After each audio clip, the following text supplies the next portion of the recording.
Di video kali ini saya akan membagikan kembali analisa dari 5 saham ya, yaitu saham BRIS, MMN, Brand, BRPT, dan PTRO untuk minggu depan, tanggal 18 sampai 22 Mei 2026. Jadi, analisa ini merupakan updatean dari analisa sebelumnya. Langsung saja kita mulai dari BRIS ya. Untuk BRIS atau BRIS di sini sudah turun ya ke area support, cuman masih ada potensi dia akan melanjutkan penurunan di hari Senin ya, tanggal 18 Mei karena di sini ada ex-date dividend yang terjadi di tanggal 18 Mei ya. Jadi menurut saya untuk BRIS ada potensi dia akan turun. Dan di sini cukup bagus ya. Dia berhasil reject dari area support.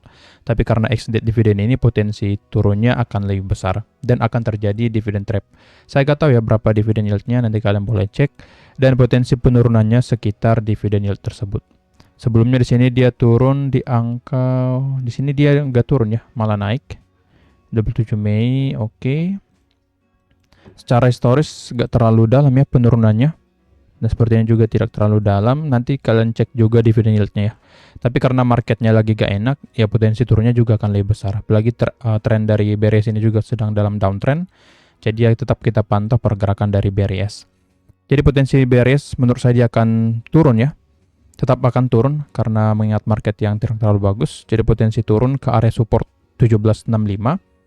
Lalu target selanjutnya ke support selanjutnya di angka 1710 ya. Jadi view saya pada BRIS akan lebih cenderung turun dulu ke area support mengingat market tidak terlalu bagus dan juga ada ex-date dividend di tanggal 18 Mei. Resist terdekat di sini ya. Resist terdekat di angka 1865 dan juga di sini 1925. Jadi selama di bawah resisten BRIS akan turun ke area supportnya. Jadi untuk sekarang lebih baik jangan dibeli dulu ya, wait and see dulu. Karena potensi pergerakannya akan lebih cenderung bergerak turun. Nah seperti ini juga ya, dia sudah breakdown support trendline di sini. Nah seperti ini, jadi akan lebih cenderung bergerak turun saham BRIS. Secara Broksum kita cek ya, apakah, nah sini juga diikuti dengan distribusi. Sempat rebound ya di tanggal 6 sampai 7 Mei, tapi akhirnya turun lagi. Ini tanggal 6 sampai 8 Mei. Ya, 7 sampai 8 Mei ya dia sempat naik, tapi setelah itu turun lagi dan terjadi distribusi pada saat bergerak turun. Jadi secara Broksum kurang menarik ya karena masih distribusi, teknikalnya juga tadi ada konfirmasi untuk turun. Jadi BRIS akan lebih cenderung bergerak turun ke area support. Jadi BRIS view saya dia akan turun ke support yang pertama di angka 1765, lalu yang kedua di angka 1710. Jadi lebih baik wait and see dulu. Lalu ke saham yang kedua ada MMN atau Aman Mineral Internasional ya. Dia gap down ya di sini. Akibat pengumuman dari MSCI, dia gap down ke area support 3.600 lah ya kita buat ya, angka psikologis. Dan resist terdekat di angka 4.000. Potensi pergerakan dari MMN masih akan cenderung turun. Kenapa? Karena di sini ada gap down atau seller yang besar ya. Sini volume transaksinya pada saat bergerak turun itu cukup besar. Jadi ada potensi outflow yang terjadi di tanggal 13 Mei ya. Coba kita cek. Tanggal 13 Mei terlihat ada jualan dari KZIURX, ini broker-broker besar, sedangkan CC oke. AK ini scalper, KI, MG juga scalper. Jadi ya potensi turunnya masih akan lebih besar karena yang beli itu rata-rata broker scalper dan nantinya potensi dijual lagi. Oke. Jadi untuk aman menurut saya dia akan cenderung sideways dulu ya di area support 3.600 dan resisten 4.000. Jadi potensi pergerakannya akan sideways dulu di area ini. Potensi bolak-balik ya. Ini juga cukup bagus ya. Dia rebound di area support 3.600. Jadi potensi naik jangka pendek ada, tapi potensi turunnya lebih besar. Jadi bisa dia naik atau rebound sebentar, rebound dikit, setelah itu akan turun lagi. Dan secara rasio tidak menarik ya pola pergerakan seperti ini karena dia naik dikit terus turunnya dalam. Jadi ya lebih baik di skip saja. Oke. Nanti kita tunggu sampai ada pola pembelikan area yang lebih bagus dan news yang lebih bagus ya supaya kita bisa masuk di saham ini. Untuk sekarang lebih baik wait and see karena pola pergerakannya turun. Kecuali kita bisa short ya, baru kita masuk. Tapi sayangnya nggak bisa. Dan sini kita lebih mending wait and see dan nonton aja di saham aman. Oke. Jadi untuk aman, secara Broksum tidak menarik, teknikalnya juga tidak menarik, terlihat ya, downtrend, sini lower low, lower high, lower low, potensi naik dikit lower high, dan potensi turun lagi lower low seperti ini. Jadi saran saya untuk aman, di skip saja atau wait and see, sampai ada pola konfirmasi pembalikan arah yang lebih valid secara daily maupun time frame yang lebih kecil. Oke. Lanjut ke saham yang ketiga ada Brand. Brand juga sama, keluar dari MSCI dan efeknya juga cukup dalam ya. Sini dia turunnya 11% di hari Rabu. Jadi menurut saya, karena support di angka 4.000 sudah di breakdown, maka Brand potensi lanjut bergerak turun. Oke. Sini kita pakai support sebelumnya di sini 3.400 lah ya, menjadi resisten. Lalu support selanjutnya di sini 2000, kita pakai 2950, ini support terdekat. Support selanjutnya di angka 2660 ya. Jadi view saya pada Brand akan lebih cenderung bergerak turun. Secara Fibonacci jika kita gunakan ya, kita tarik ke sini, dia akan turun ya pas ya, sekitar 2600 sampai 2500. Jadi untuk Brand masih akan bergerak turun, jadi lebih baik jangan dibeli ya, skip saja. Dan grup APP juga saya infokan ya di minggu yang lalu, di skip dulu karena Brand akan keluar dari MSCI dan tentunya akan berefek ke saham Pak PP yang lainnya. Dan terbukti ya, saham-saham yang lainnya juga turun karena memang rata-rata dikeluarkan semua dari MSCI. MRT di turun bobot ya, bobotnya turun. Jadi itu menjadi sentimen negatif juga dan outflow-nya juga akan besar nantinya dan kemungkinan di tanggal 29 Mei ya, pada saat tanggal efektifnya. Oke, jadi untuk Brand seperti itu potensi turun ke support terdekat 2950. Selanjutnya ke 2660 ya ke sini. Jadi lebih baik skip dulu.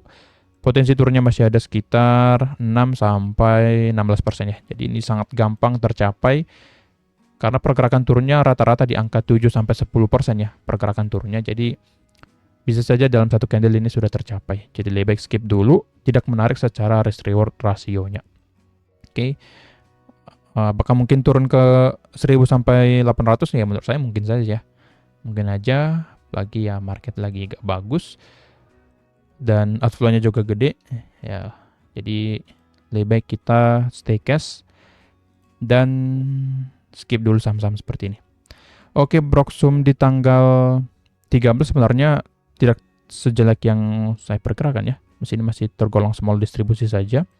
Cuman kalau kita tarik lebih jauh harusnya ini jelek ya. BKZ di sini dan yang beli XL XC, NIOD dari dalam ya, dari emiten sepertinya. YP di sini retail, PD juga retail. Jadi secara Broksum masih jelek. Terlihat ya BKAZ DP di atas 100 miliar semua jualannya. Jadi terbukti kalau asing dan juga institusi kemungkinan jualan di saham ini. Oke, jadi lebih baik skip dulu sampai nanti membaik. Oke, lanjut ke saham yang keempat ada BRPT. BRPT sebelumnya sempat cukup bagus ya. Kenapa dia berhasil bertahan ya dan sempat bergerak naik juga di hari Selasa ya, tanggal 12 Mei sempat naik di angka 14%. Di saat yang lainnya merah dia naik ya. Jadi sangat bagus. Cuman setelah mencapai resisten di sini 2220 dia mulai bergerak turun kembali. Jadi pola pergerakan dari BRPT ini cenderung konsolidasi ya. Kalau saya buatkan di area konsolidasi trendline seperti ini, sepertinya kurang valid ya. Jadi saya gunakan, nah kalau kalian suka pakai pola seperti ini bisa juga. Tapi saya akan lebih condong menggunakan support dan resisten saja. Karena untuk sekarang lebih valid menggunakan support dan resisten. Oke. Supaya kita tidak nyangkut di atas ya, beli di atas malah jual di bawah, jadi cut loss ya. Jadi kita gunakan support dan resisten. Jika sudah mendekati resisten, jangan FOMO, jangan beli. Tapi jika sudah mendekati support, boleh mulai cicil perlahan atau masuk dikit dulu untuk tes ombak dulu ya. Apakah marketnya mendukung untuk naik atau tidak. Jika pun cut loss, maka porsinya tidak terlalu besar. Tapi kalau dia naik, ya kita bisa cuan dikit. Seperti itu. Oke, jadi untuk BRPT, view saya masih akan turunnya. Seperti ini, sempat naik tapi akhirnya diguyur lagi. Jadi potensi pergerakan dari BRPT akan cenderung sideways, ya. Ini kita gunakan resisten yang sini saja, 2250. Jadi potensi turun ke support 1840.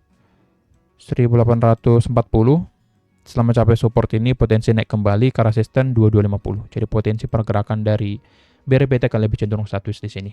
Dan juga ya, secara analisa volume cukup bagus ya. Pada saat naik, volume di sini cukup bagus, cukup besar. Tapi pada saat turun juga gede ya, ada distribusi. Nah di sini terlihat ya, pada saat turun dan volumenya mengecil, itu tanda-tanda akan rebound ya. Jadi kalian perhatikan saja volumenya. Jika dia turun dengan volume yang kecil, maka ada tanda-tanda BRPT ini akan rebound, khusus BRPT ya, bukan saham yang lainnya, khusus BRPT.